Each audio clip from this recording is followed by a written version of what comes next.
আসসালামু আলাইকুম বন্ধুরা, আজকে আমি তৈরি করব একদম রেস্টুরেন্ট স্টাইলে মুচমুচে ফ্রেঞ্চ ফ্রাই। ফ্রেঞ্চ ফ্রাই বানানোর জন্য প্রথমে আমি 4টা আলু নিয়েছি। আলুগুলো খোসা ছাড়িয়ে সাইজ মতো কেটে নিয়েছি। এরপরে আমি কিছুটা পরিমাণ পানি ফুটিয়ে নেব। পানি ফুটানো হয়ে গেলে দিয়ে দিলাম আলুগুলো আমি কিছুটা সিদ্ধ করে নেব, অল্প পরিমাণে সিদ্ধ করে নিতে হবে। এরপর আলুগুলো ঢেলে আমি পানি ঝরিয়ে নিলাম। তারপরে আলুগুলোর ভিতরে দিয়ে দিলাম হলুদের গুঁড়া, মরিচের গুঁড়া আর দিয়ে দিলাম কিছুটা চাট মশলা। এখন স্বাদ মতো লবণ দিয়ে মিক্সড করে নেব। মিক্সড করা হয়ে গেলে দিয়ে দেব কিছু পরিমাণে ময়দা, অল্প অল্প করে ময়দা দিয়ে মিক্সড করে নেব।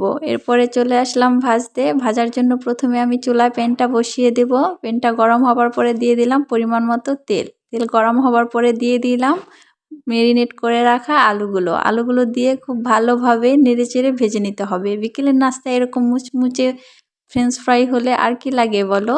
আমি ফ্রেঞ্চ ফ্রাইগুলো লাল লাল করে ভেজে নিলাম। সেমভাবে আমি সবগুলোই ভেজে নেব। দেখো আমার ফ্রেঞ্চ ফ্রাই ফাইনাল লুক কতটা সুন্দর হয়েছে। ভালো লাগলে একটু লাইক করে দাও এবং সাবস্ক্রাইব করে পাশে থাকো।